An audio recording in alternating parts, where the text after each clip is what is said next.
you hear us now?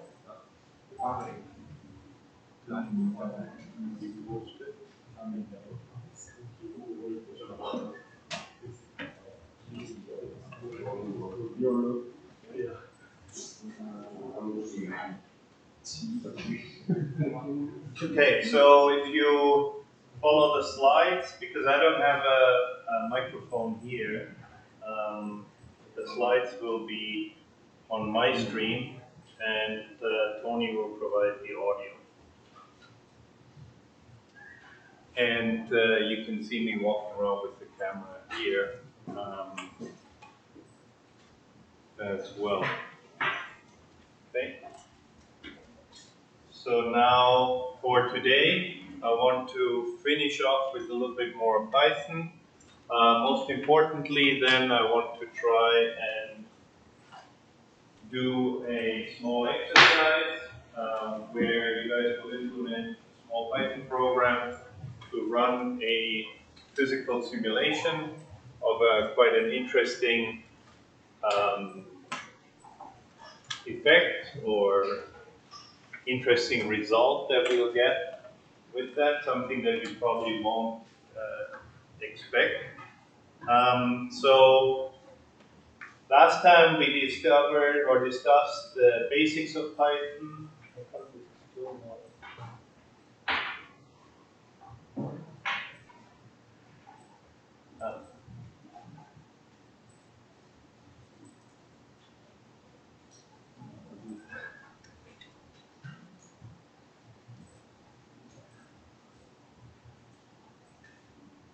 We talked about the various loops in Python and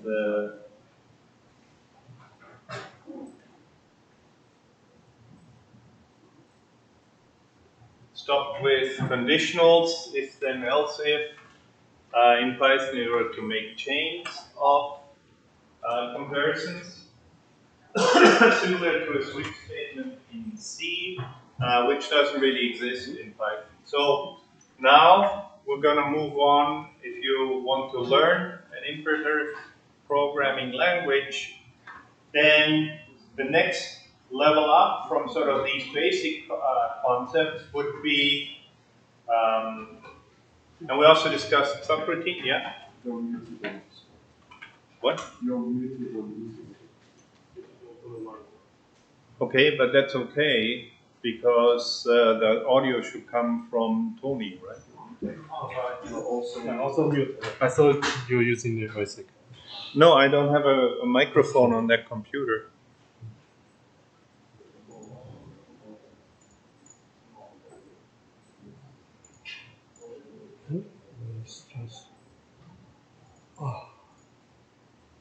I think I cannot log in with this account. If I log in there, I cannot use their. Okay, then don't use it there. Just use it here.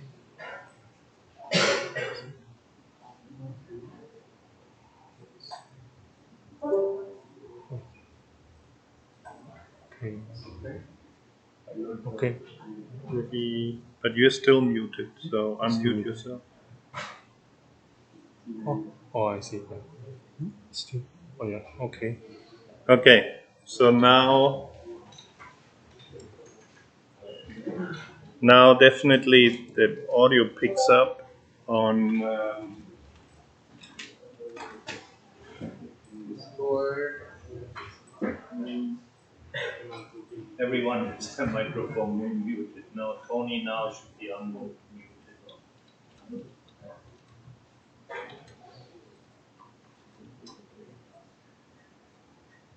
Still no sound.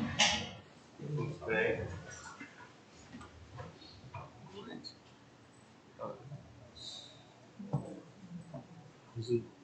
那个你是不是没有选到麦克风？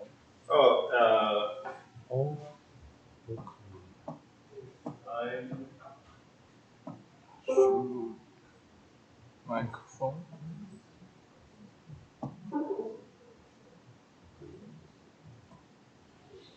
这样有吗？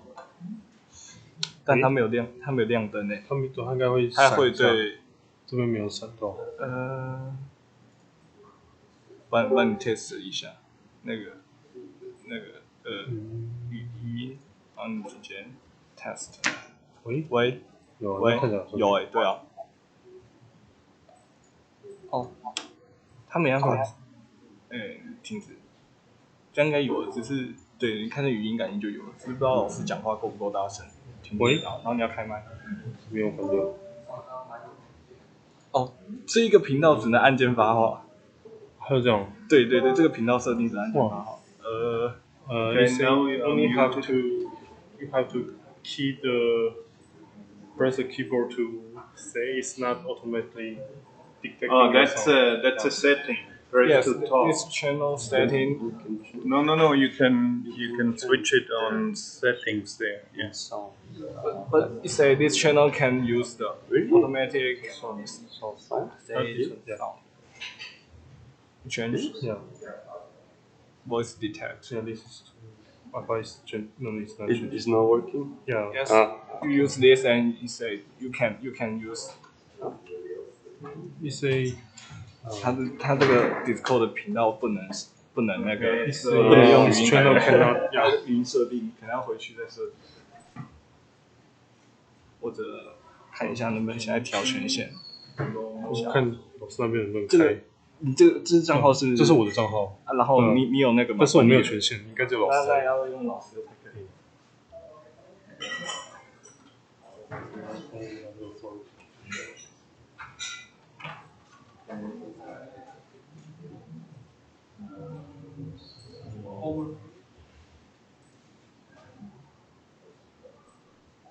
There's nothing here about push off.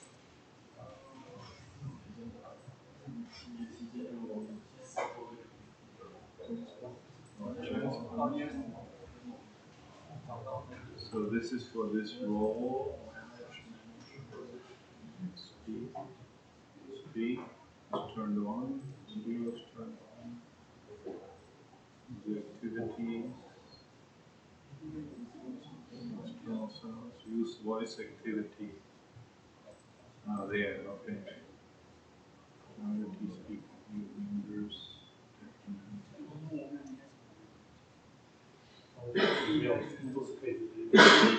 Okay, now try again.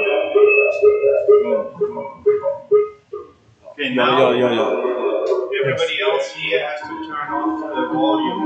我先没有调，就是大家先静音啊，就这一台开就好。大家先静音。So you have to deafen yourself 魏老师那里。so that the 可以这样应该可以。you don't make any sound.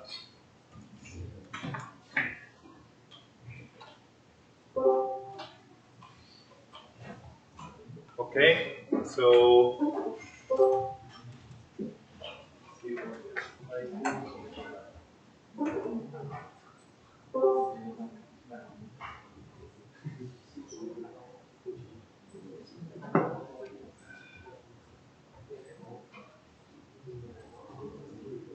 how come people are all sleeping? But at least we had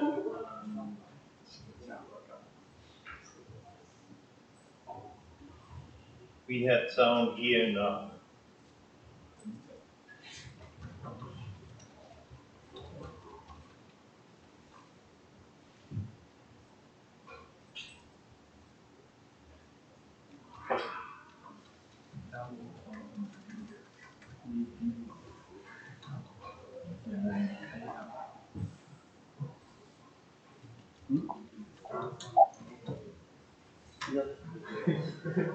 Okay, so Peter 1147 is still talking, but that's okay. Everybody else logged in here definitely.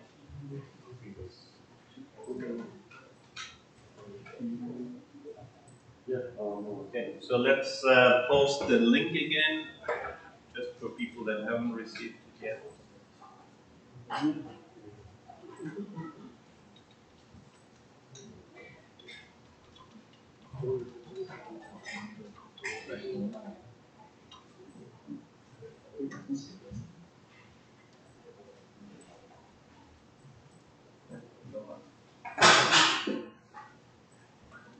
And then last time we ended up talking about structuring your program, what functionality you have available to structure your program in Python.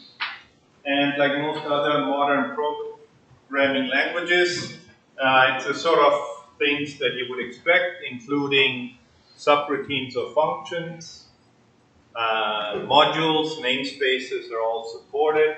In fact, Python has quite a flexible module system, which is probably one of its strengths and one of the reasons for its popularity, that it's quite easy to import code from other sources, import libraries that allow you to do some processing. And some of the libraries are admittedly quite high quality, in particular domains like machine learning with PyTorch and TensorFlow, Matplotlib, and NumPy for SciPy for scientific and numerical computation and visualization. Those are very popular libraries. Another domain where Python is heavily used is in web scraping, which means you go to a website and you download or try to extract the data. So you want to see if you want to build a website, or if you want to implement a program that allows you to find out whether one bag of potato chips is cheaper at Amazon, or here in Taiwan, I guess it would be whether one bowl of beef noodle is cheaper at Uber Eats, or what's the other one called, the pink one? Food something? Food Panda, yes. Then you can write a program to do that, look at the websites, extract the prices, and then print out which one is cheaper. And now, if you want to write some more complex programs, the next level up from what we discussed already would be, instead of structuring your code, the next thing you want to be able to do is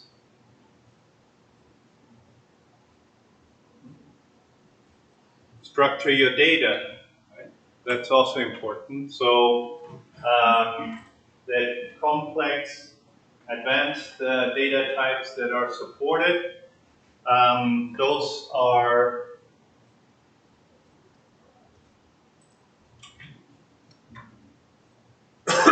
useful in many different applications. In Python, you have lists as one of the types. Now, lists are ordered collections of data.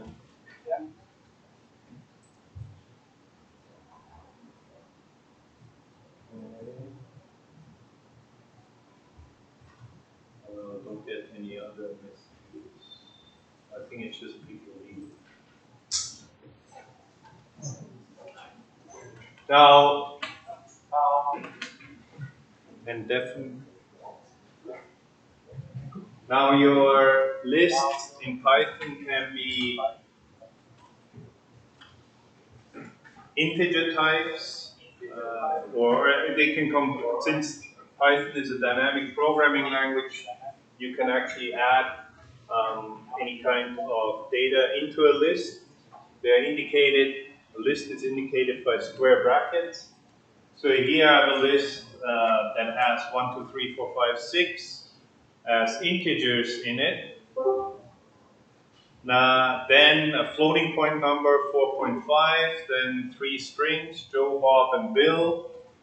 And then another list in itself, which has A, 10, B, 20, C, 30 in it, and then 8 and 9. Now, indexing of lists is the same as arrays in most other programming languages. It's zero-based, so the first element will be accessed using list, and then the square brackets 0.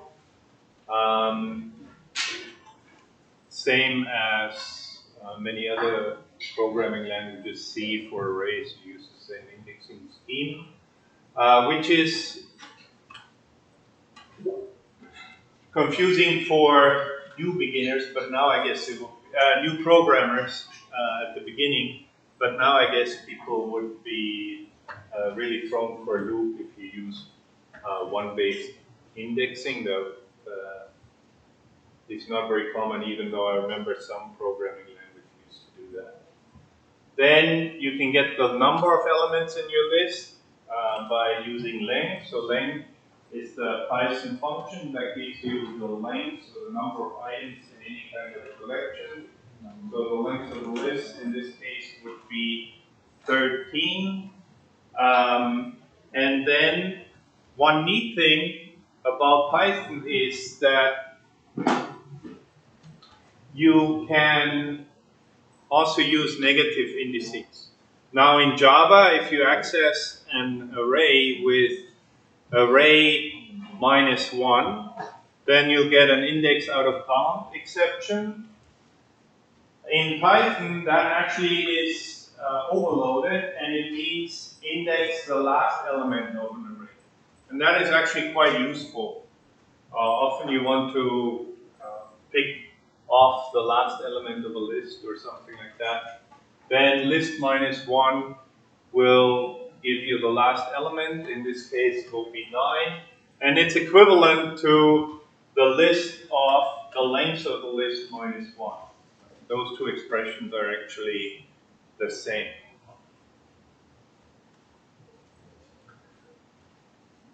Then you can go back one more, so you can go list -2 would be the previous to last element, which would be the 8. List from index 3 up to but not including index 6.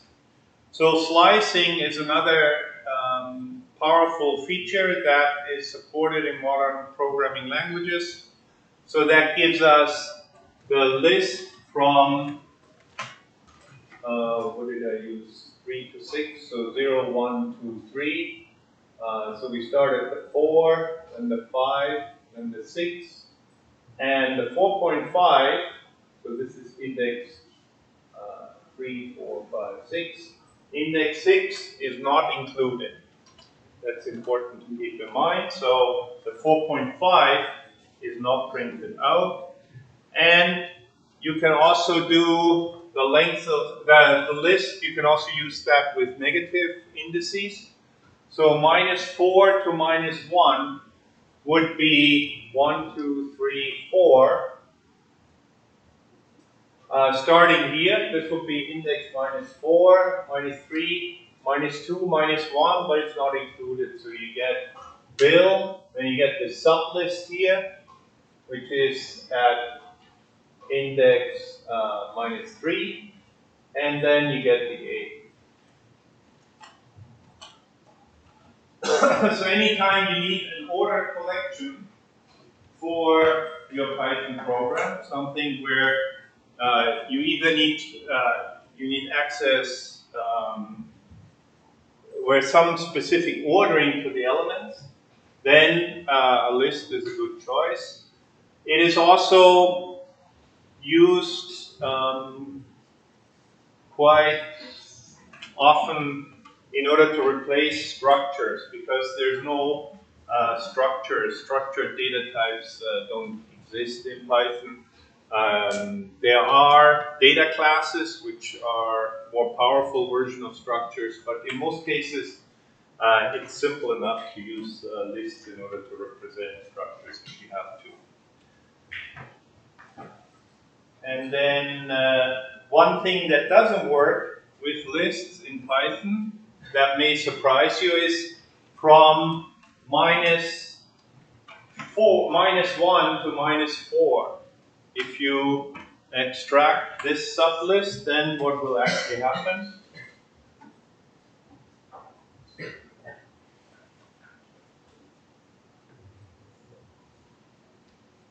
So what would you expect to happen?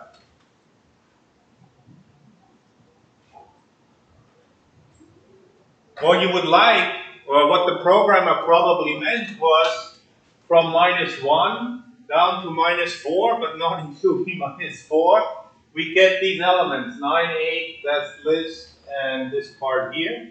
But that's not what happens. The output, if you actually run it, is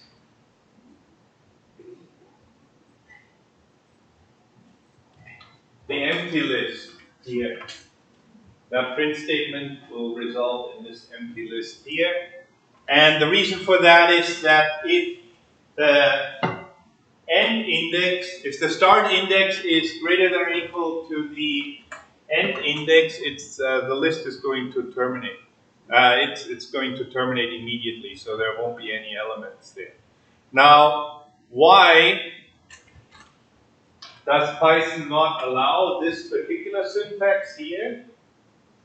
Is for efficiency reasons, or I actually don't know, but I assume it's for efficiency reason. The slicing can all be implemented unless you write to it. The slicing can all be implemented by just pointers into the list, so you don't need to make a copy. So this can be done very efficiently because your list is laid out in memory. If you want to have a subpart of it, then it's okay. Then the program will just generate a new head pointer and tail pointer for the list, and that's all the data it needs. It doesn't need to copy the entire list. If you want to do this from -1 to -4, then you need to reverse the order of the elements, which means that you need to make a copy in this case. So that would change the runtime of your program significantly. It will incur quite a bit of overhead. So this is not supported, and you can also do two-dimensional arrays and things like that, multi-dimensional lists by here list 10 of 0. That would be 10 is this particular list here, that's at index 10. And the first element of this is the A, so that will print out the A. So lists are quite powerful data structures in Python that can be used many different types of applications, and they're reasonably efficient. So here we have this thing.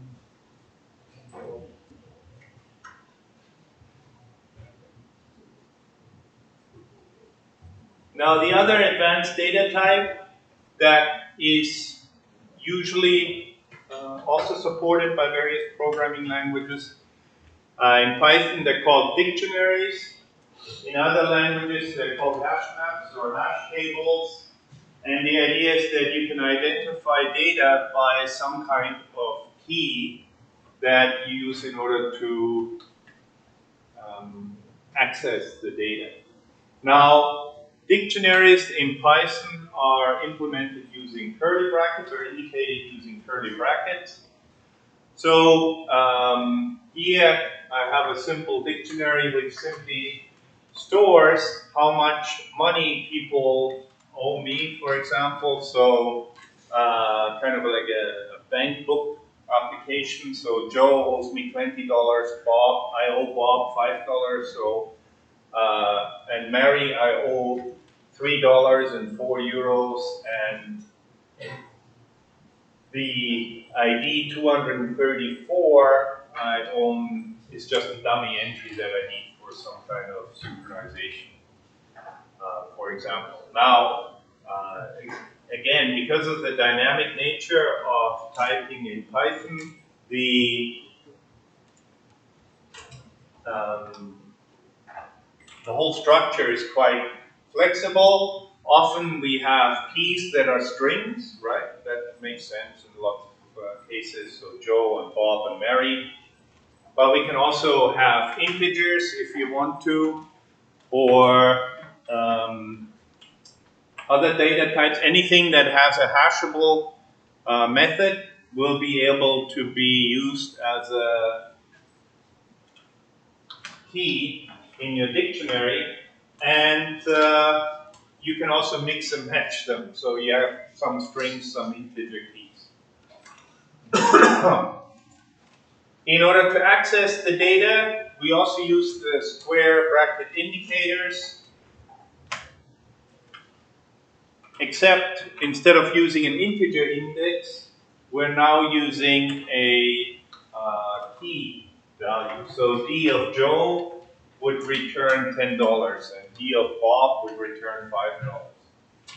And D of 234, that's probably why it's generally not a good idea to use integer values in your dictionary, because this looks like you want to access the list D, right?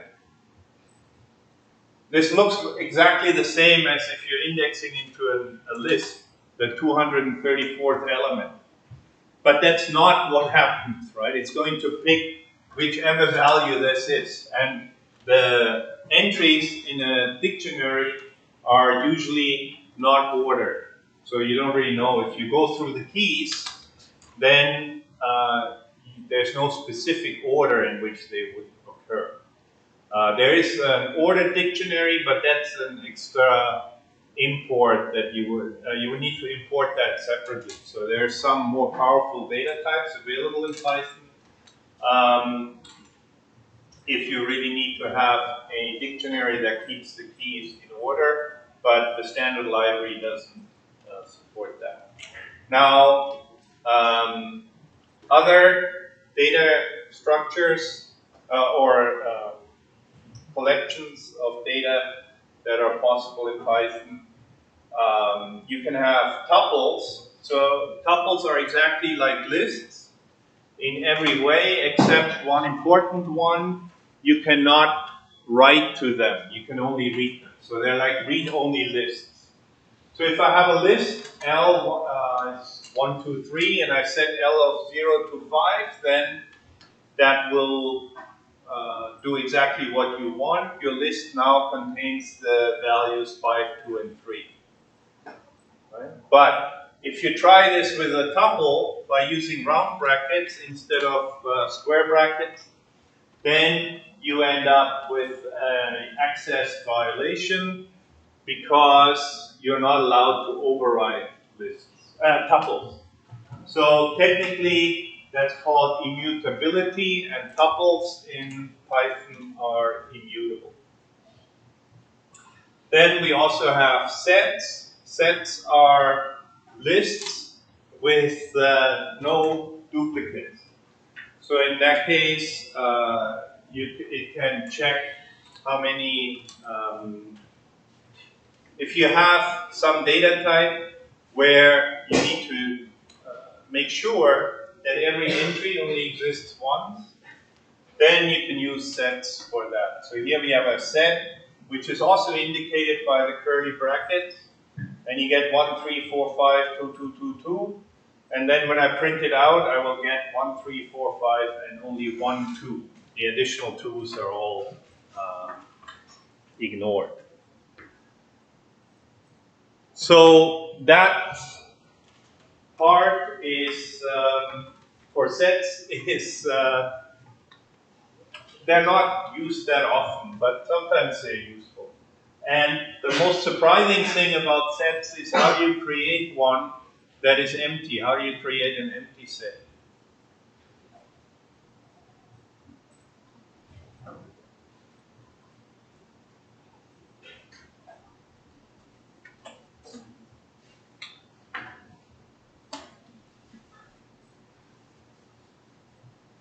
Now, what you would think is, how do you create an empty list? Would be just like this, right? A list with no elements. So if a set is a curly bracket, then you would think that an empty set should be this, right? But that is actually not correct, because that gives you a dictionary. So if you want to have an empty set, you actually need to call the set constructor. That's just one of the things that are a little bit tricky in Python. Or a little bit surprising when you first try it, because syntax-wise it makes sense to be able to do that.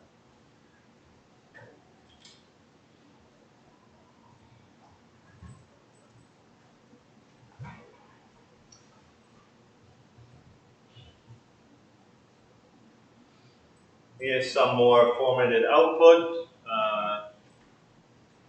You may have noticed every time I print, I end up with a new line after the print statement. If you want to keep printing things on the same line, then you can change your end parameter for the print statement. So if you set end is equal to the empty string, then you won't get the new line. If you want two line separations, you can change it to new line character. If you want to have some kind of column delimiter, then you can do that too by setting it to the vertical bar or plus plus something. Iterating over lists is also a common thing that we need to do. And that's done using the in keyword for the for loop. So for element in list, you can print out each element in the list. It'll go through. And since lists are ordered, that means it'll give you elements 0, 1, 2, 3, exactly in this order. Now, you may have seen, so this may explain why our counted loop in Python looks a little bit different from other programming languages. That's because Python doesn't have a counted loop. It only has this for each type loop, which iterates over a collection. So if we want to go 8 times, then I need to generate the numbers 0, 1, 2, 3, 4, 5, 6, 7. Which is what range does, right? So here the only difference is that if I have range 5 there, then it'll print that out 5 times.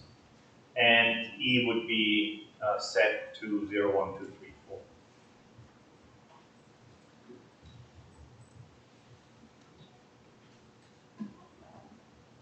We have a while loop. And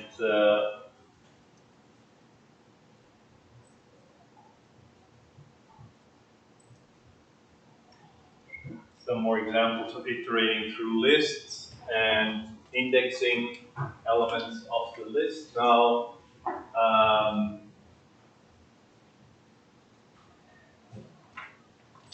this code is actually buggy.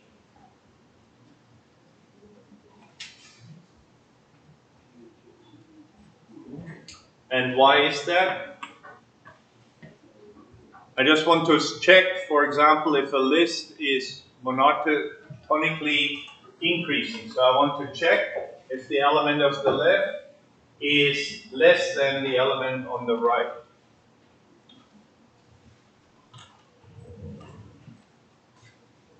But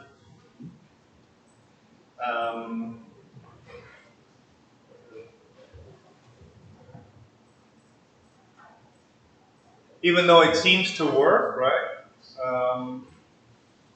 It says each one of those is less than, so 4, 5, 6, 7, 12, up to 12, and then when 3 is, then it stops printing things out because we go down in decreasing order. So the pairs that are monotonic here will be 4, 5, 6, 7, 12, and then 3 is bigger than 12 is bigger than 3, 3 is bigger than 2, 2 is bigger than 1, 1 is bigger than 0. So the output seems to be correct, but this is actually quite a common bug in Python.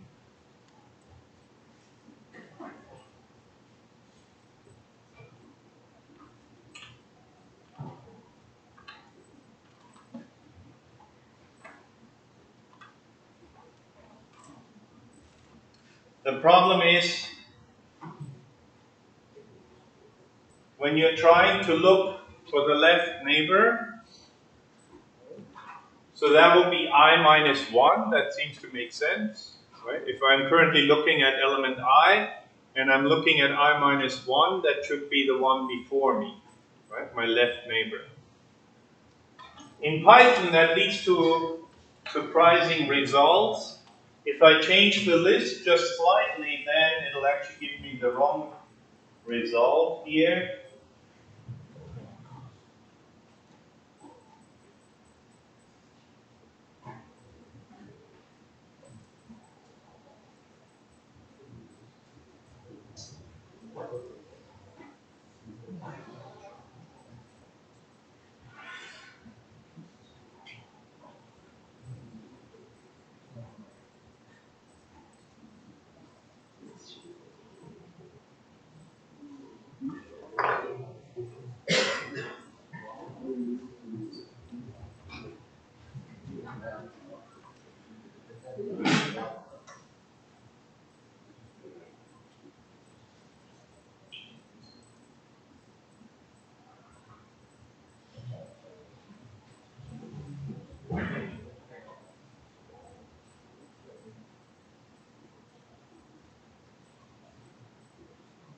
No, this is actually correct. So why does it fail in this particular case? Well, if I is 0, right, then I minus 1 is going to be minus 1. If you make this error in Java or C++ using check access, then you will get a index violation. It will tell you that the element minus 1 doesn't exist. But in Python, minus 1 is actually a valid element, right? It's the one at the end of the list. So in this case, it will compare 4 against 12.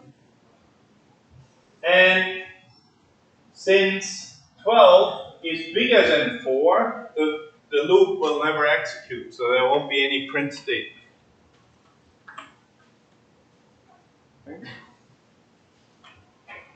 So that's something, caveat to keep in mind. We've looked at conditionals.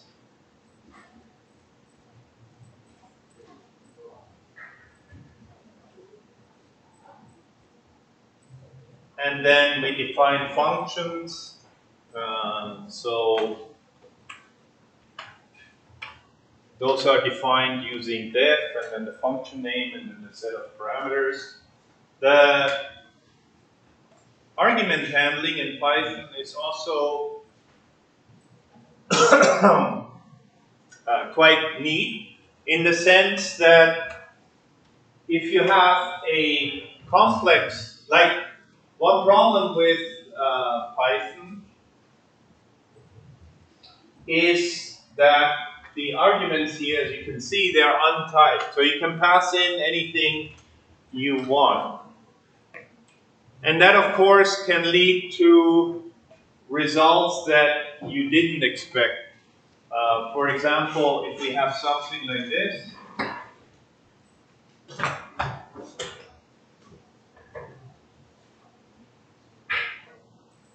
actually, let me just see.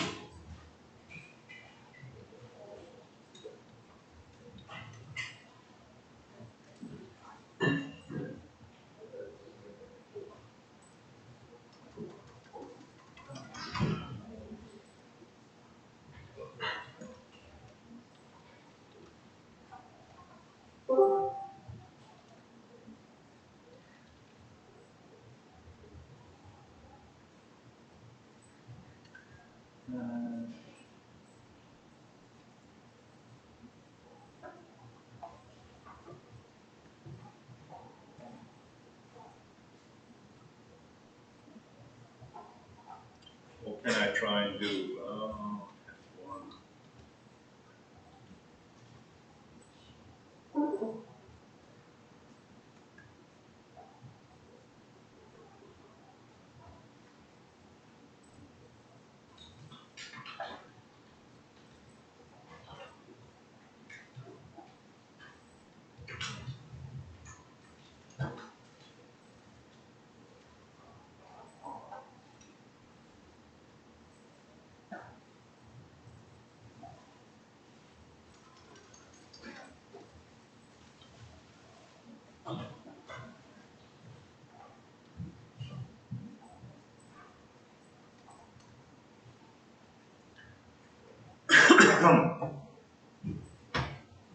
So now I have a function f1 that simply multiplies things by 3. So f1 of 2 will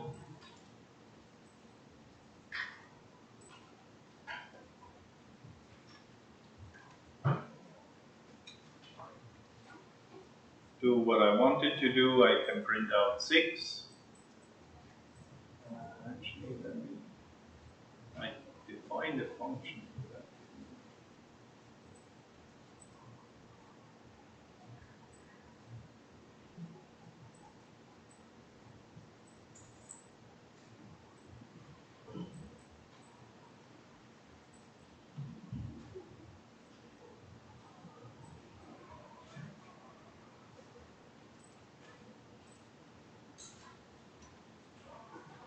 So then things can happen. Since it's untyped, I can also pass in 2.4, and that sort of does what I expect, right? Except with the rounding, mathematically it should be 7.2, but okay. Floating point data type, inaccuracies, but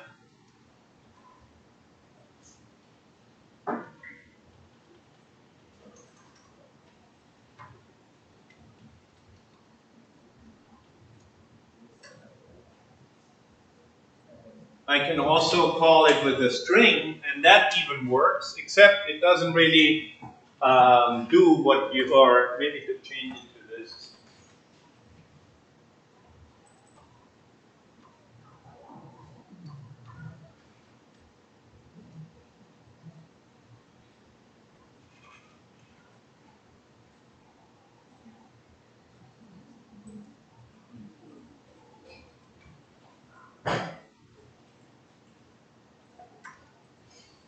So if I call it with 3, then I don't get 9, but I get 333.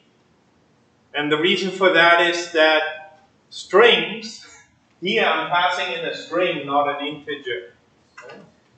And string multiplication in Python is actually defined. That's an operation you can do to strings. You can multiply them.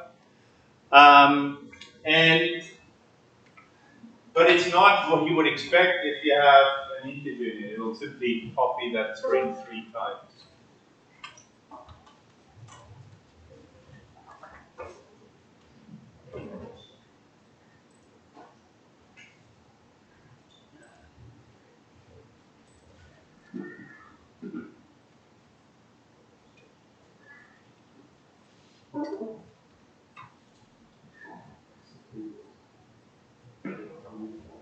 And we can also try it with lists.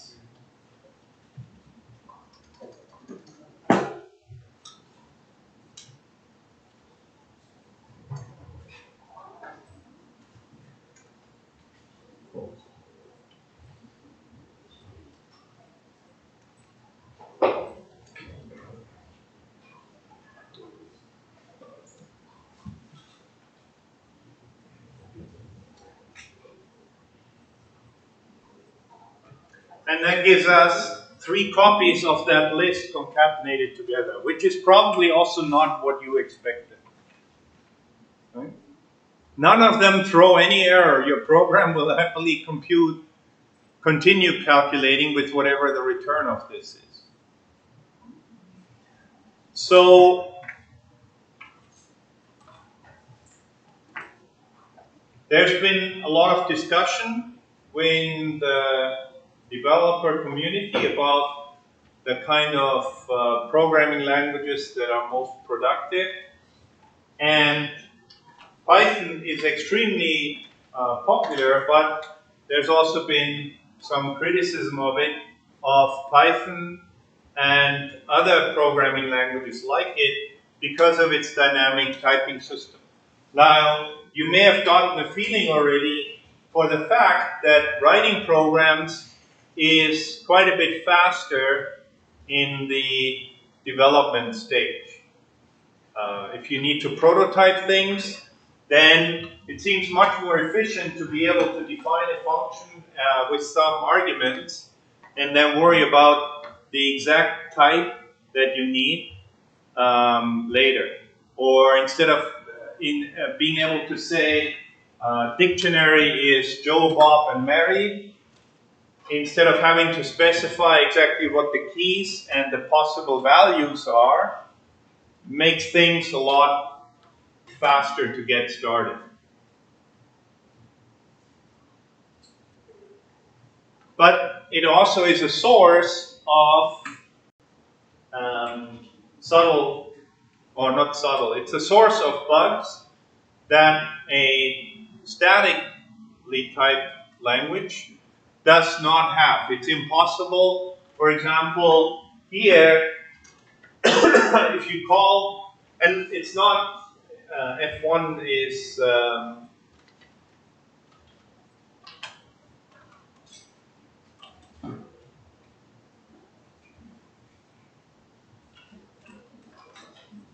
this is a made up example, but I can also probably not install here. Yeah, as per.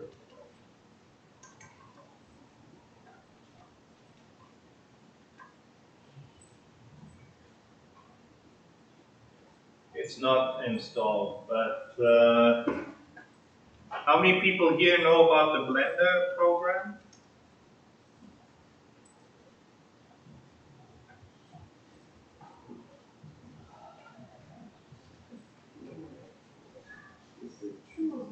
So this is actually a professional quality 3D animation graphics suit that can make amazing movies, everything. So this program is extremely powerful. It can also be programmed in Python. And for this particular course, I wanted to do the visualizations in Blender for our robot design.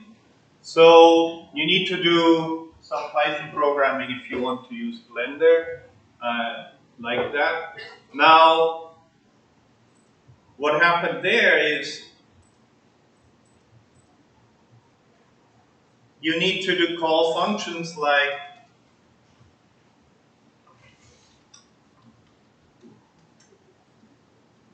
bpy.data.objects. That's where all the objects sit in this particular program, right? So this is a powerful dictionary, basically, that you can use. And then you can add cube 3 or cube 2 in order to draw a link or something like that. So this is what the program would look like. Afterwards, you're done with it, you want to remove it. So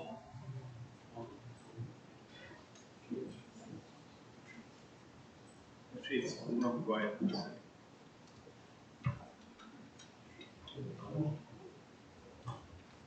I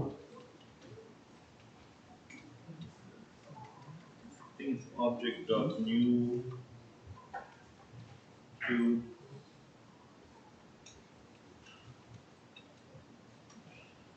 Some parameters.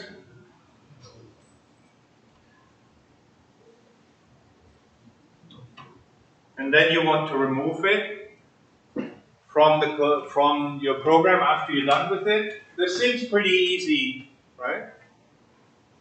But now, if you're not an expert Blender programmer, if you don't program in Blender every day, if you're like a professor and you use it once or twice per year, then it's actually not so easy to figure out what I can pass into Blender .remove, right? Like, do I need to move in, do I need to remove here the object itself, which is what is created? Can I pass in the name, which is just the string for the object, like cube 1, cube 2, cube 3? Does that work? Right? Or can I call remove with a list? So usually you don't want to just remove a single thing, right? You want to remove other things too.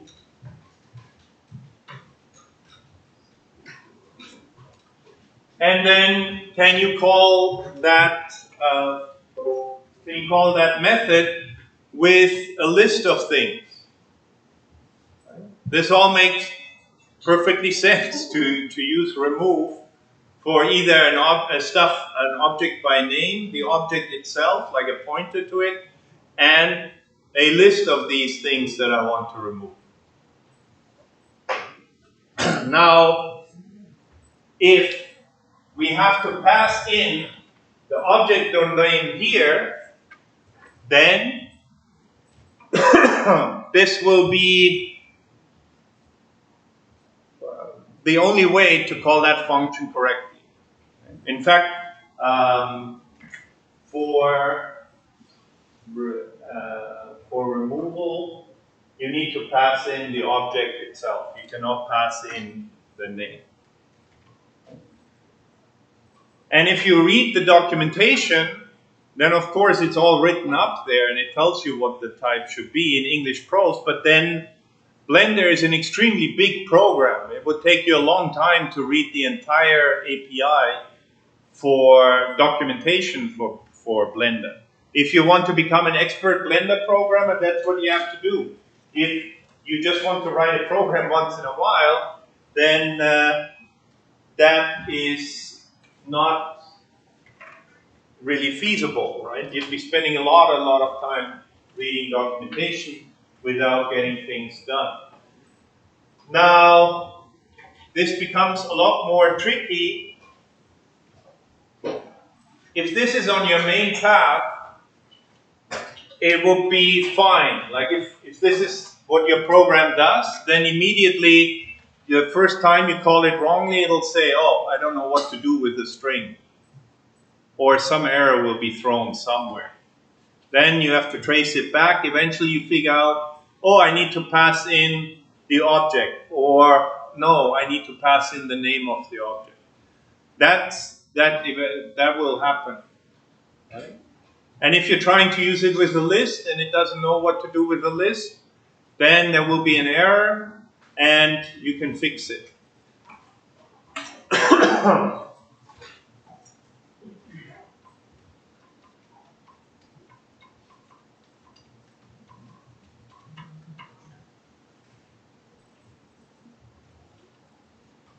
But of course, things are usually not so simple. So in the main processing path of your program, this is really not such a big deal. Like you're going to figure out what the error is fast enough.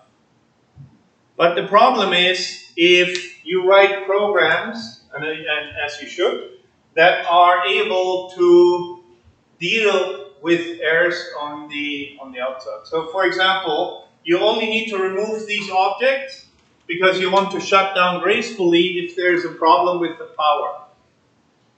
Right? Now I've taught here, and today, for example, the power will go out at 11:30, which is why we have to finish the class a little bit earlier. Now, if you, I've been a teacher here at NTNU since 2016. This is the first time that we have a power outage during regular teaching for me, right? So this happens every 4 years or so.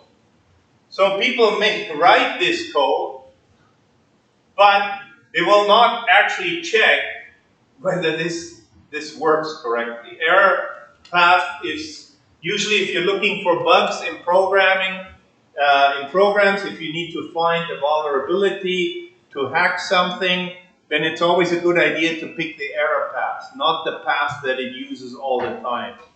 Because that's much more tested simply by the fact that's been executed very often. This one will execute about once every 5 years, it seems. So, or 7 years already. So, but there's nothing here that you won't know that there's a problem until you actually run this line of code.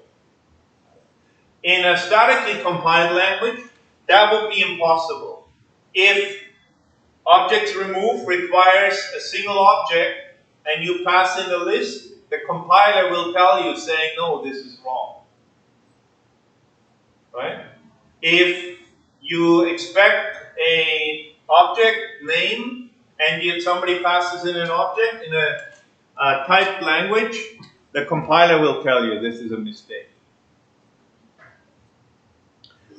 So that's a huge difference in sort of safety of type versus dynamic programming language. So if I were to write the encryption code for the bank, then I really hope they don't use Python with dynamic type, because there would be a lot more vectors for attacks. And this is actually exactly what not exactly because it wasn't about Blender, but one of my students who worked for Google with Gmail, he brought down like about half of the servers for Gmail in California by having a bug like this in his error detection code. Right? So then at Google, that is, if you bring down Gmail, then that's a firing offense right there. In this case, it went okay. They didn't fire it, but because I mean they go in stages. If they want to make any changes to the code, then they release it on a couple of servers first. And he just happened to have bad luck in the sense that there was something special about California which triggered an error condition in his program. And the other problem was his code. He was implementing a sandbox runtime. That was the whole idea, and the way that he coded it meant that the program was switched off the hot path for the compiler. So his code run about twice as long as before, which triggered some timeouts in the networking code, which eventually one of them was way too long then, and then that ended up triggering this error condition. So it had something to do with the specific network conditions, and then all he wanted to do was print out a message saying the network is down. But because of this is not so easy in a server with hundreds of servers running all this code, right? So there was a special function that he had to call, and he passed in a list of messages instead of a message, and that brought everything to a halt. Pretty cool story, actually. So this is just some dispersion in statically versus dynamically typed languages. And of course,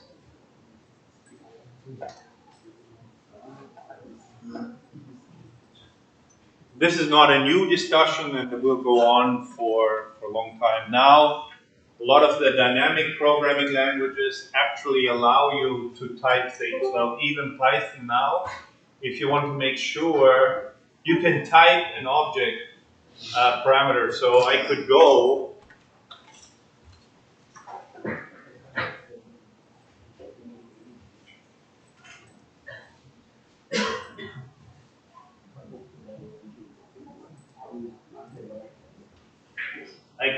and type this to be a string.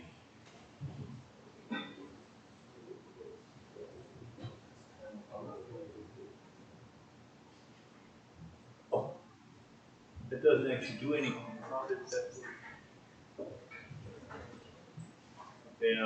I don't really use the typing, because if I want to use a type programming language, I wouldn't use Python in the first place.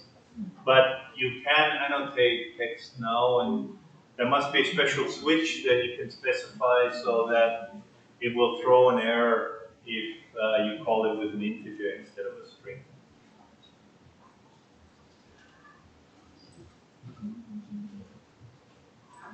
Also, we already said that Python allows you to do classes, object-oriented programming. The main difference there is that compared to other object-oriented programming languages like Java and C++, your this pointer, which is what it's called in C++ and Java, is called self in Python instead of this, and it has to be made explicit. So you need to, if you define an instance method here, like speed, then you need to pass in the self as, you need to actually specify it as its own argument. That actually makes it a little bit more flexible when you want to call methods of other objects on particular functions. There's some tricks you can play with that. Usually it's just a nuisance because if you forget it, the error message that you get is that you didn't pass in enough arguments to your function. So if I just define speed here, that'll work. That'll define a function that I can call as animal.speed, but I cannot Bob is a cat or Bob is an animal, and then Bob.speed will fail saying I have too many arguments because I'll pass in an argument for self, but the function declaration here doesn't actually expect it. So if you get that error, then that's probably what it is. The constructor is also a little bit different in the sense that it's called underscore underscore init underscore underscore instead of the name of the class. And there's also a destructor called delete, which you can also use if it's something like network connections or file streams that need to be flushed and written to media, that sort of thing. Since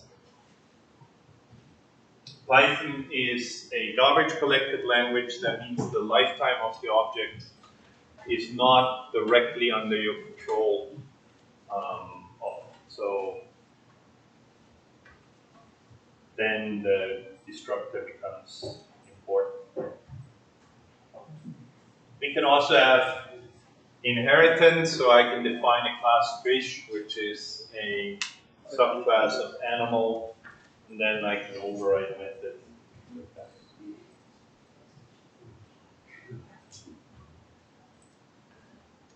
Another cool thing is that you can actually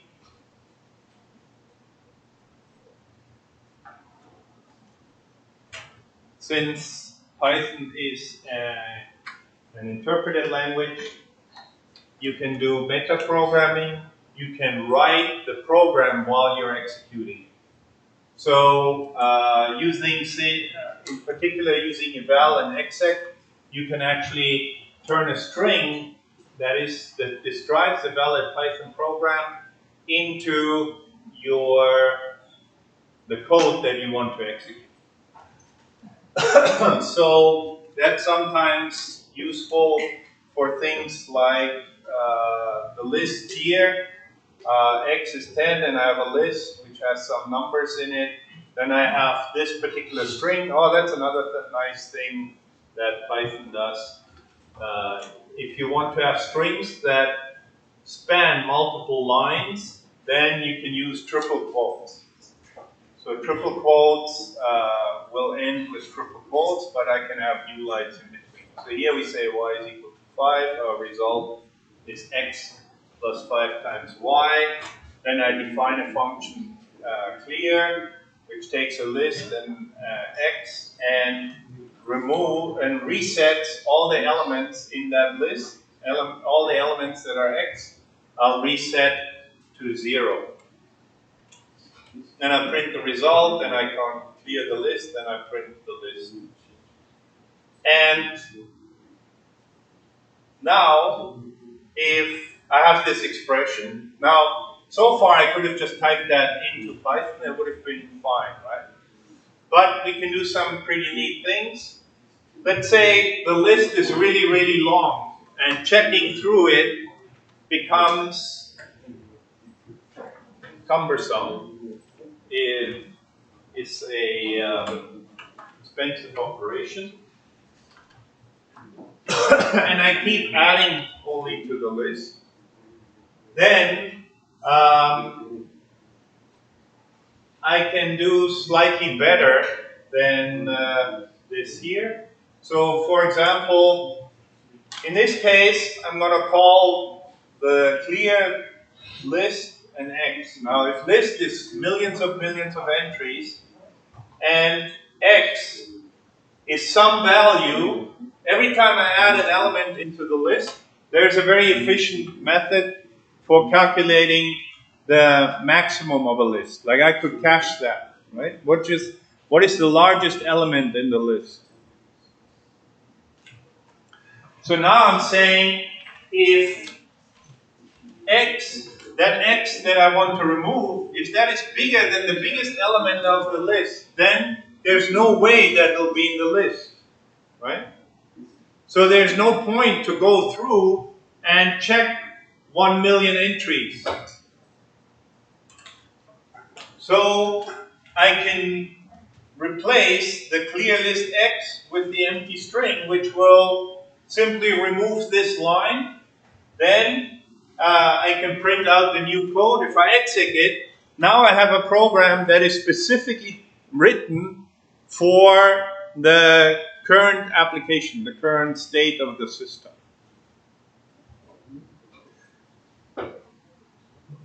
So in production, we did that with Frantic Films in Winnipeg, which is one of the companies.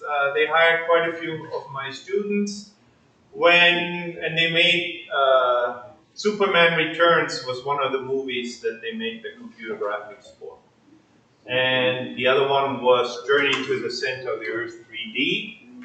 And in their case, they wanted to do things.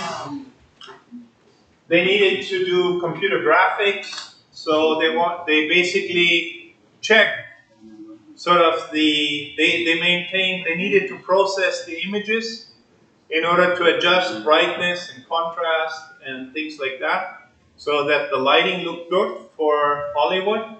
So when they needed to do that, they would check if the image, that they would have certain statistics about the pixel. So for particular regions, they could check efficiently what the maximum and minimum brightness was, and if the maximum minimum brightness for some neighbors was not out of range, they would write the code in such a way that the borders could be ignored when they were doing their adjustment for saturation and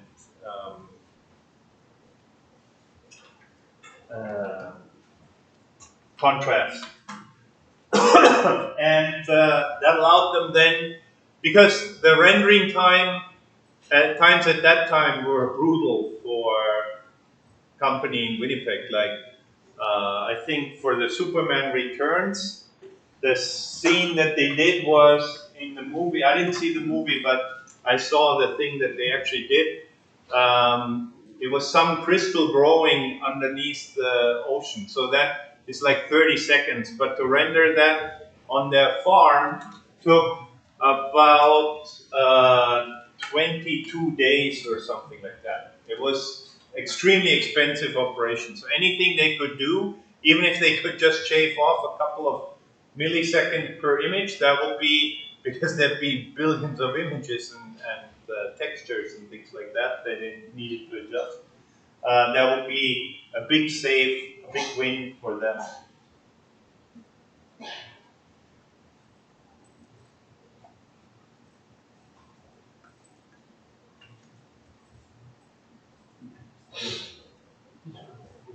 And lastly, one neat feature, I said that Python is a multi-paradigm programming language. one neat feature that it has, as opposed, or that it has from functional programming languages, is this whole idea of list comprehension. So you can easily create new lists by using the square bracket indicator and defining a function that you want to apply in order to generate the list. So here I basically have a for loop that iterates from 0 to 9. Right? That gives me element x, and what I want to put in the list is x times 2 plus 1. So this would be equivalent to a map call in functional programming languages. That would usually be called a map. You can also combine that with conditionals. So I can say, now I have this list here, right, which will be 0 times 2 plus 1 is 1. So this will be the first 9 odd numbers, 1, 3, 5, 7, 9, 11, 13, 15, 17, 19. And then I can check x cubed. So I take the number and I cube it for x in my list, which is here. Right? But only for the elements where x is less than 11. So this will only cube 1, 3, 5, 7, 9. So 1, 3, 5, 7, 9. And the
yes.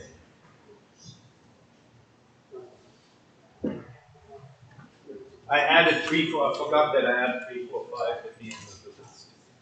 So I get 1, 3, 5, 7, 9, not the 11. 13, 15, 17, 19 will be skipped, and then I get 3, 4, 5 at the end.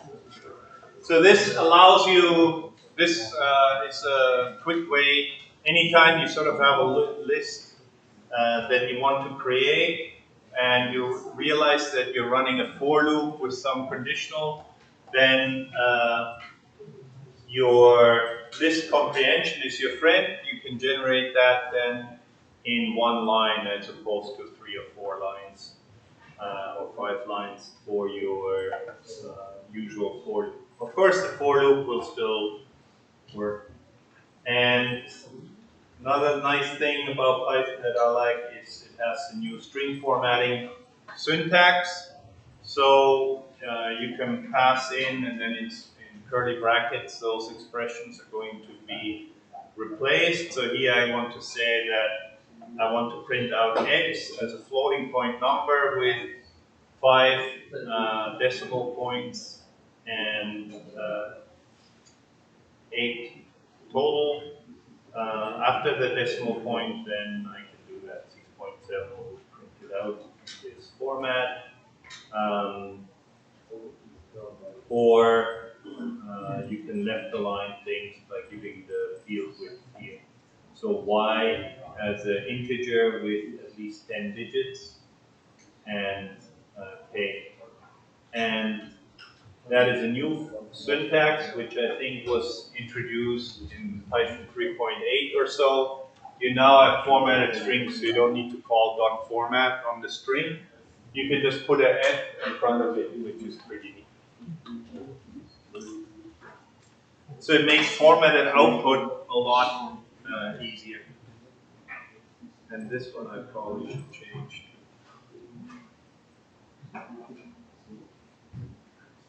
So the full field width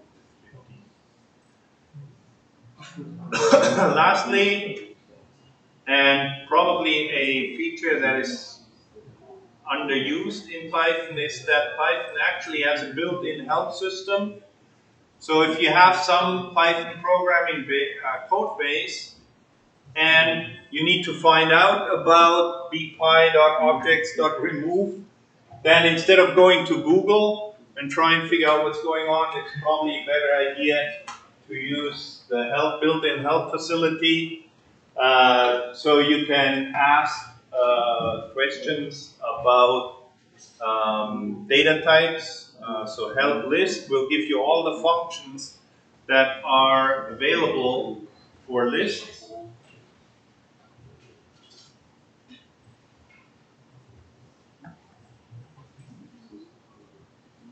So here, list is an iterable. You can add contains, which is add is plus. Contains is in. Delete item is delete. EQ is equality, greater than equal. Attribute setting.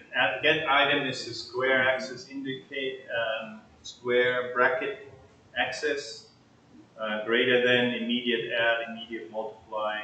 Init is a constructor, iterator, less than or equal the length, and less than.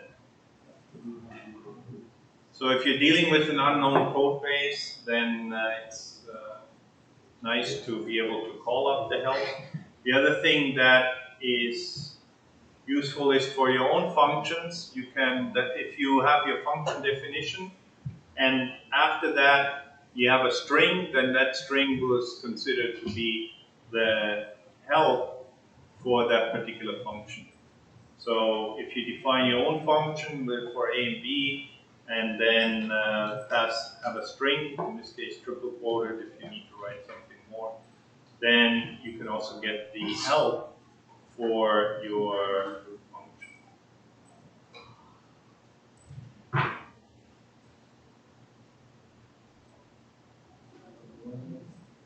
This is actually truncated now because it doesn't have all the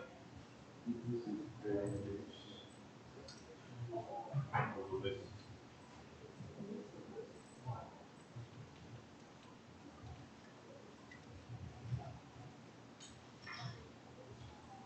So then it can print out the help for the function that I defined.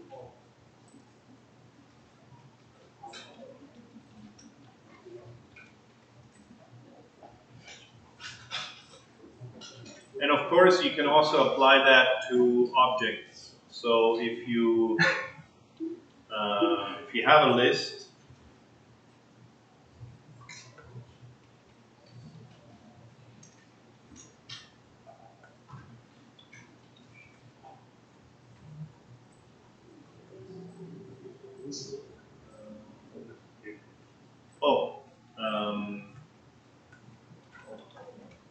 or some other function. So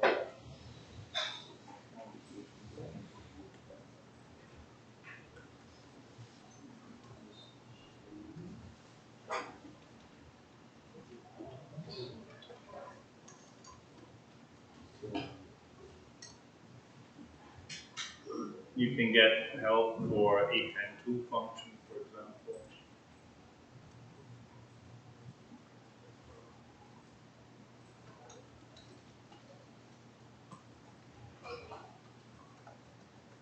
And you can pass in objects.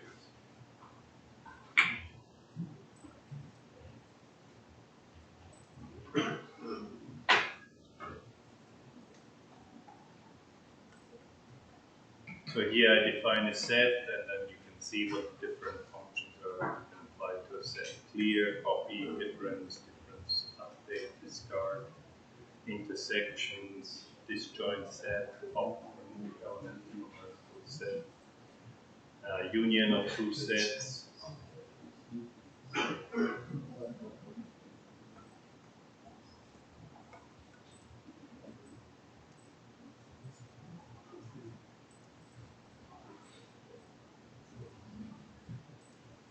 So I think if you have never written any Python program, then you can try the FISBUS program.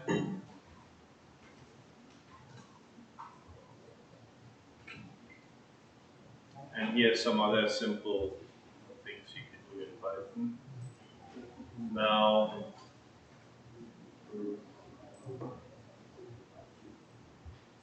I want to do something a little bit more interesting.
So let's have a look at this particular problem, the hockey sticks problem.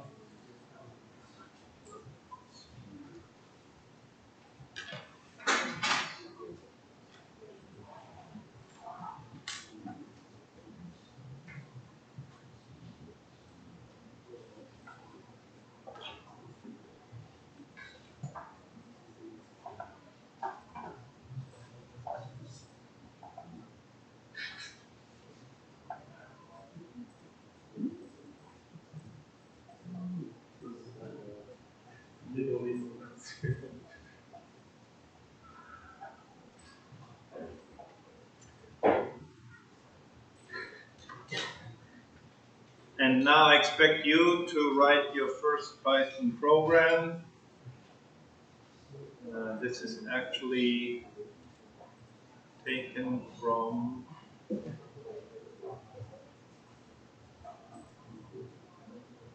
the BBC Puzzle for Today, number 613.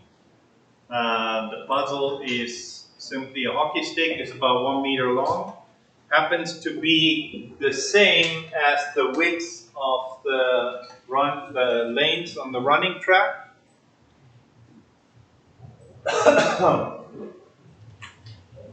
Now you throw the stick in the air and it'll come down onto the ground. Right? Now sometimes this trick is going to cross a line. Sometimes it's not going to cross a line.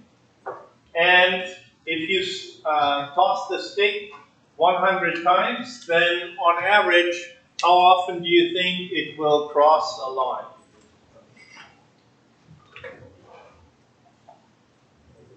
And then we'll go into the fact why this is interesting.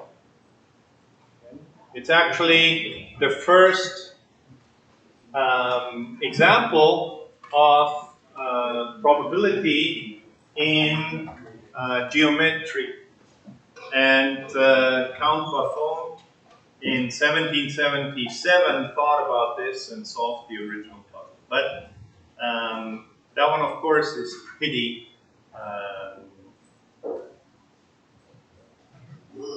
it's not really difficult, but you need to integrate things. Since we have a computer, we'll let the computer do the integration for us first.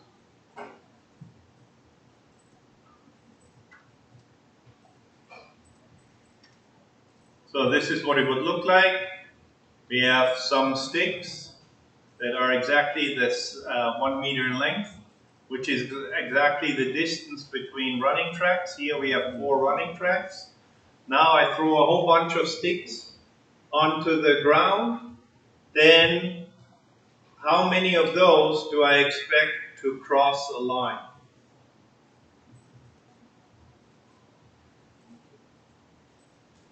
So implement a Python program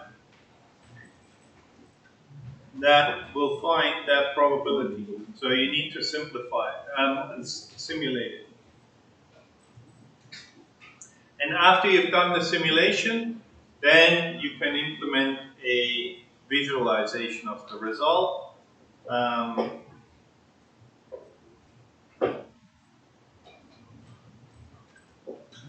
But don't just look at my solution, but try that for yourself. So only go up to here and then try and see how you would structure a program in Python that can simulate this particular scenario. If you think sticks are boring, then you can also use other things like triangles or squares or something like that if you wanted to.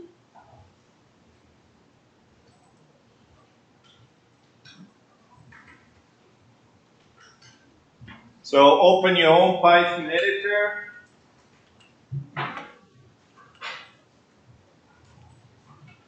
And then start implementing the solution. And then you have about 30 minutes to complete this exercise. After 30 minutes, you can submit your work.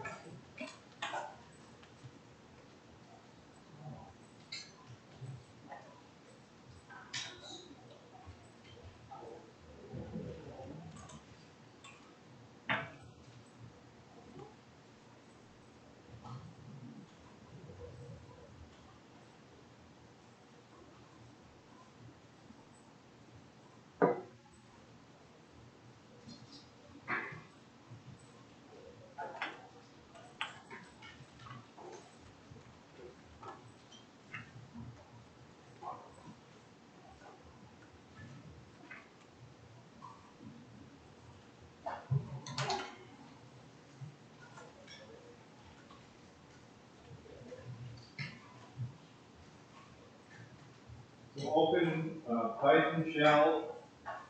If you run your laptop, it will probably be easiest. Otherwise, if you want to use your lab computer, then you can also use Google Collaboratory. But then it will be a little bit more difficult to do the visualization.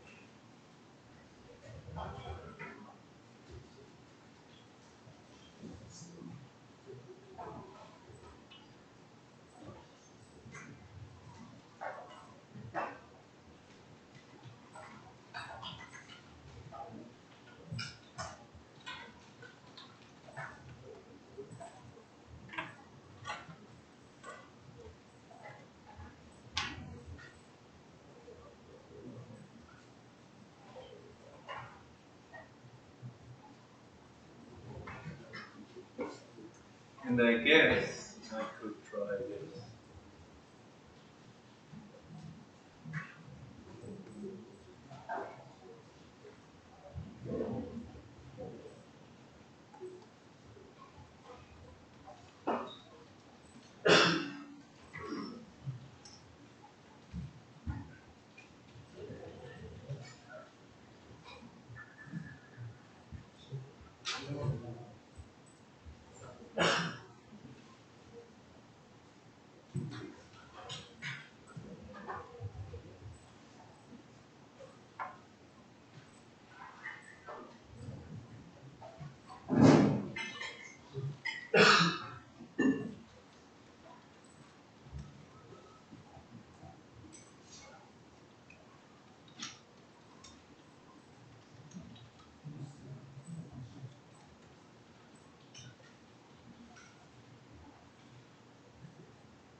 Success.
Yeah, so I got confused about the hockey stick because now it wants to do a Python program to print a hockey stick.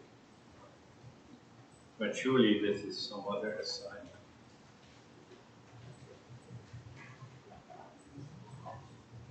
Like somebody else had this.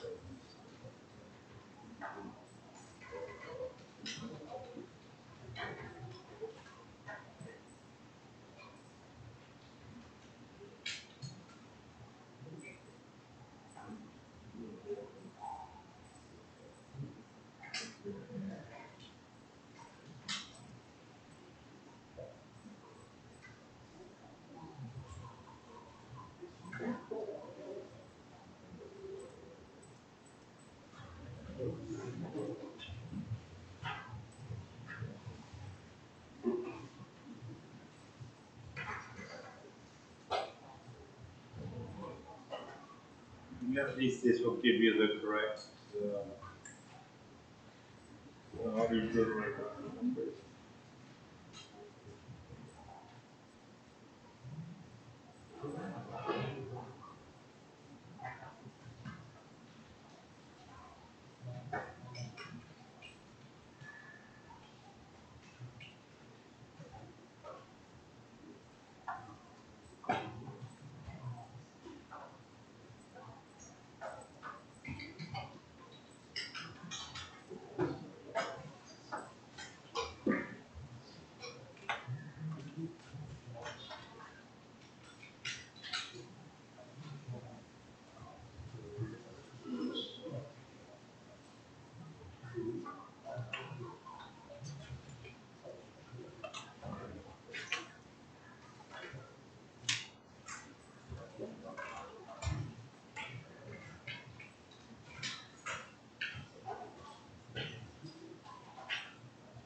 Okay, so stop using the lecture slides, open your own laboratory, and implement the solution to the problem.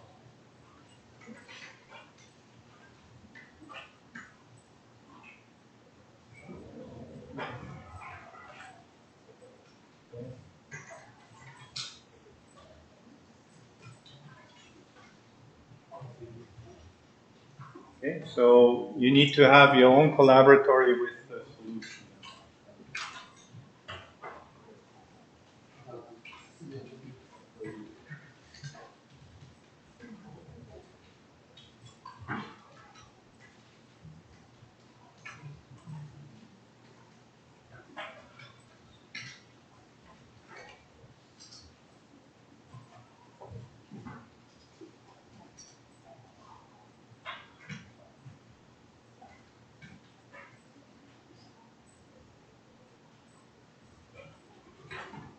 And think about it for yourself. Looking at my solutions is not going to help you much in learning how to program Python.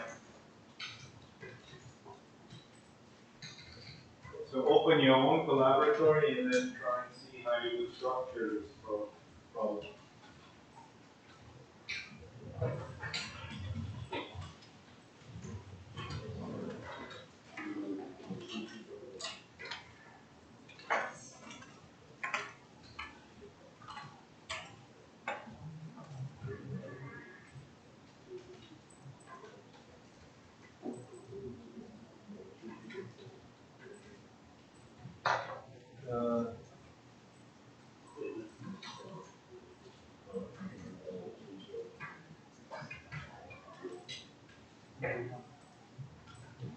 So your screen should look like this now.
Then Benson can maybe help you.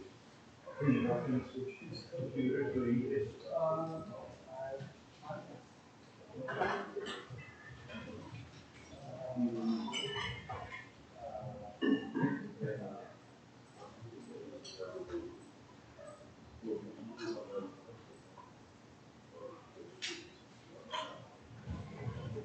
And again, open your own collaboratory, not mine. Yeah, no, you're not supposed to figure out my code. You're supposed to write your own code. Like you should be able to solve this problem with just in any programming language um, without having to look at the sample solution or anything first. Again, open your own collaboratory, do your own program first. Then after you're done, you can compare it to mine.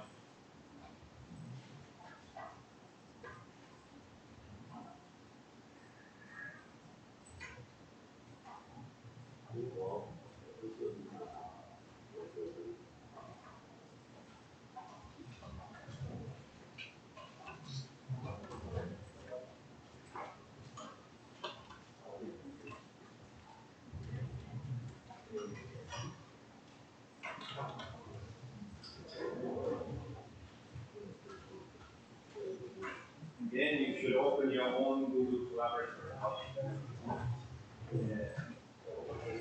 Create your own laboratory, or if you have your own laptop, you should have your own file.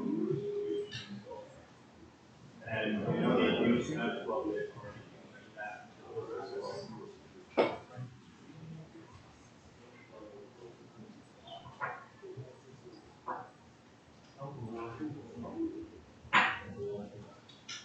So just open your own laboratory with an empty screen like this, and then you can start implementing your simulation.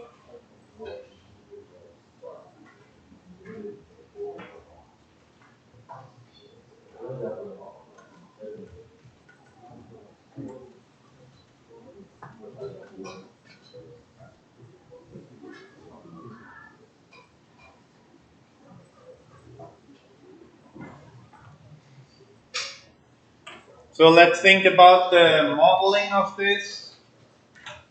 I have a running track, 1 meter, and then I throw sticks on it that also have a length of 1 meter. So here I threw one, and here I throw another one, and here I throw another one. So now I threw 3 sticks, and one of them was crossed the line. Right? So if you want to do a simulation, then in this case, it sort of seems a reasonable idea to first, or one way to approach it would be to first generate the sticks, right? Then throw them all, and after you throw them, you can check whether they crossed the line. Or you can also throw 1 stick, then check if it crossed the line, and then add 1 to a counter if you wanted to. Now, the tricky, the part that we need at the beginning, though, before we can do any checking, is we need to be able to throw them. So in order to be able to modeling the throwing of such a stick, what information do I need? Yeah? How to generate random numbers. Okay, how to generate random numbers. That will be the Python random module. Yeah. But before that, if I throw a stick, then what information about the stick do I need? The 2 endpoints. The 2 endpoints, yeah, that would specify the position of the stick. But if I just generate 2 positions, right, then most of the time they're not going to be the stick, right? Because they have, one of the things is the stick has to be exactly 1 meter long, right? So I don't just want to generate random endpoints and then connect them together as 1 stick, because extremely unlikely they will be exactly 1 meter long. So that's not a very feasible approach for throwing a stick. So any other ideas? Apart from Hugo? Yeah? Angle of the stick? The angle of the stick, yeah, that seems to make a lot more sense, right? Because if I need to know whether it crosses a line, then definitely when I throw the stick, it's going to have an angle. Right? Anything else? Yeah? The position of the stick, right? So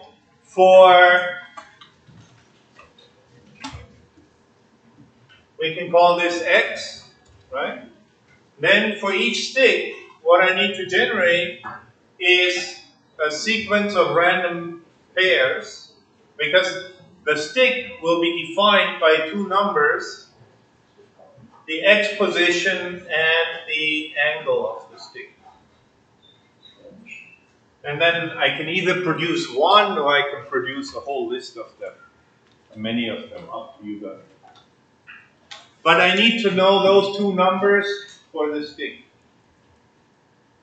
Now those I want to generate randomly. So what is the random distribution that we need to know, to use? For the angle of the stick, that one is easiest, right? For the angle of the stick, the possible values are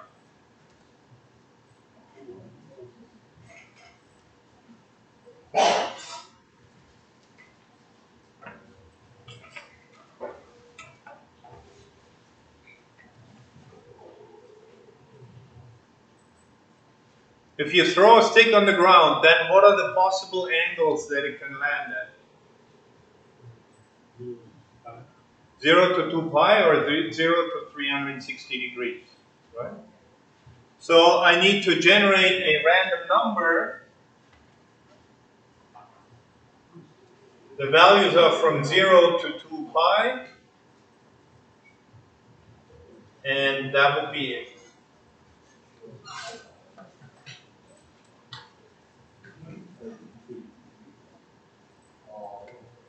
That will be inclusive and exclusive 2 pi. 0 to 360 degrees. And what kind of distribution? How is this angle distributed? Like the probability of it? It's uniform, right? There's no preference for the angle. It can drop in any angle. It's not like if I throw the stick like this all the time, then it would be a more normal distribution around 180 degrees, right? If I always flip it like that, then it's much more likely to land here. But right now in the question, it's a uniform distribution. So here we use uniform.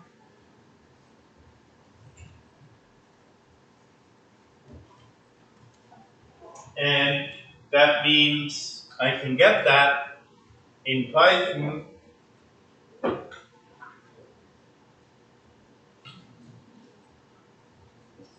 easy way to generate that would be to generate a random variable between 0 and 1, not including 1, multiply that by 2 times math.pi, and that will give you a random number from 0 to 2 pi, but not including 2 pi.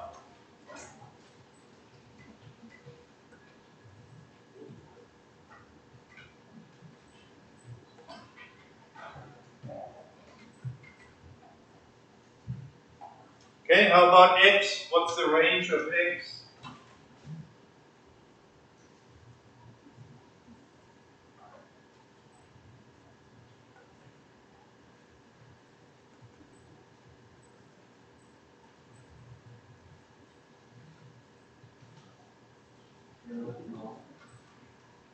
What's x? 0 to 1? 0 to pi?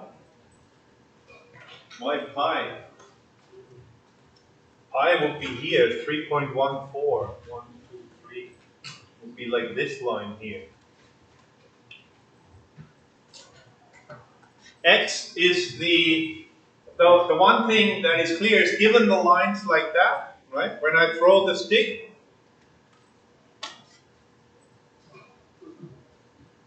then however I want to model the stick, let's say I take one edge of it as the position of the stick, then clearly the y coordinate doesn't matter, right? Because if the stick lands here or lands here, I can shift it up and down.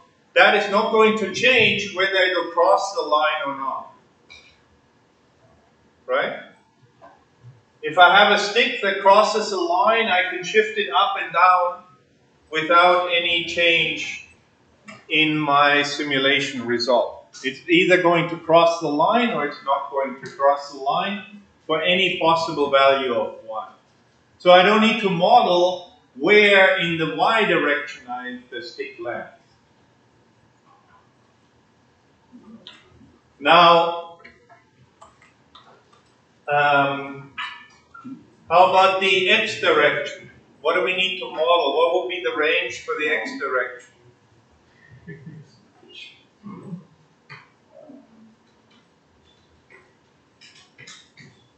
Well, here in this case,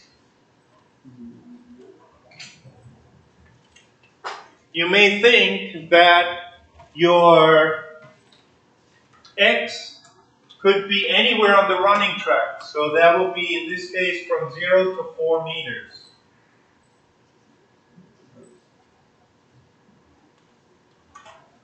One meter, 2 meter, 3 meter, 4 meters, right?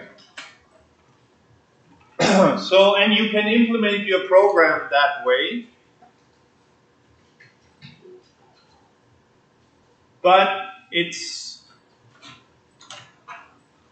a little bit inefficient because we don't really say how many running tracks there are. right? It doesn't say anywhere in the question how many running tracks there are. Maybe it's 6-meter track or 8. Usually you have 8 lanes on a 100-meter running track.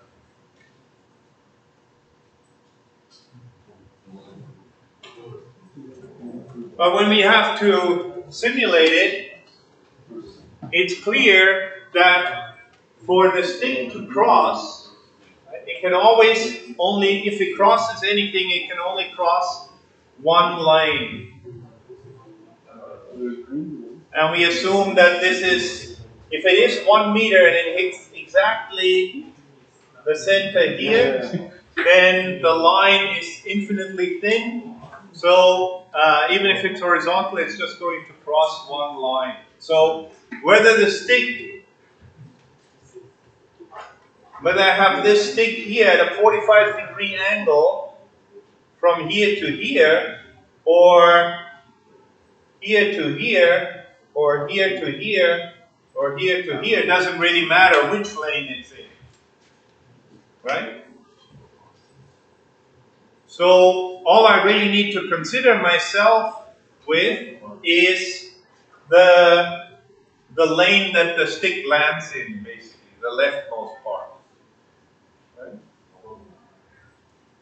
So I only need the displacement of, and then that's sort of not quite clear. I think you can use the center of the stick as your coordinate, or the leftmost part of the stick as the coordinate.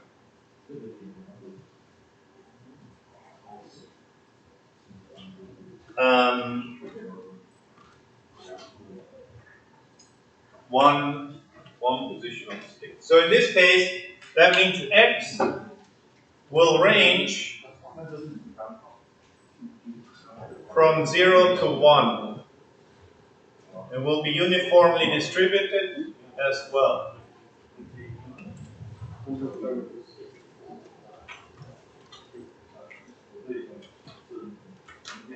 You finished?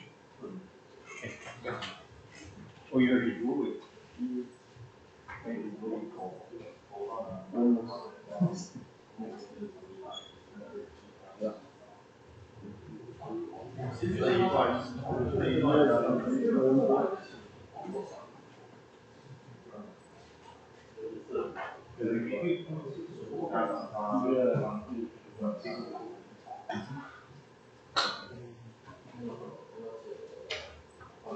But actually,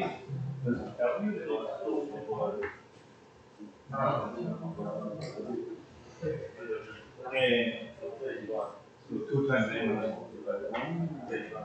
So you can, if you actually read the answer, then this is pretty cool because that probability for 100 will be about 0.64.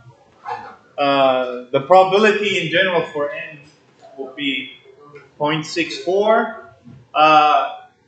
Or more specifically, it will be 2 over pi. So if, I don't know, if you're stuck in the desert, not in the desert, if you're stuck in here and you need to figure out what the value of pi is, but you have amnesia, you forgot, you can actually just drop a bunch of sticks and you can figure out what pi is, the ratio between the square and the circumference of a square and the circle.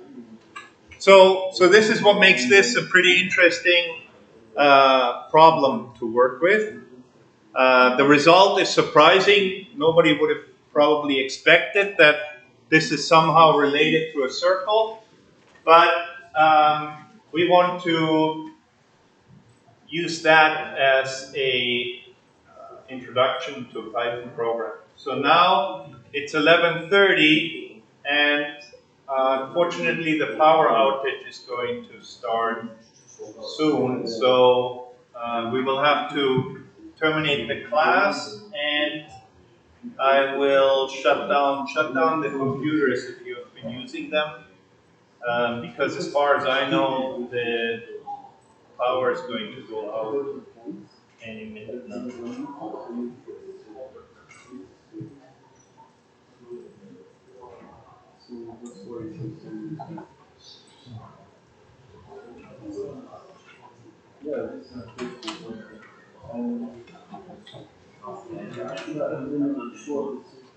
So if you haven't completed your program yet, your simulation, I think Hugo is done yet already, then implement at least the mathematical part, the numerical part, so you can print out the answer. And then next time we can look into using Matplotlib to visualize the problem. But right now, turn off your computers, because we were informed that there will be a power outage today at 11:30, starting at 11:30.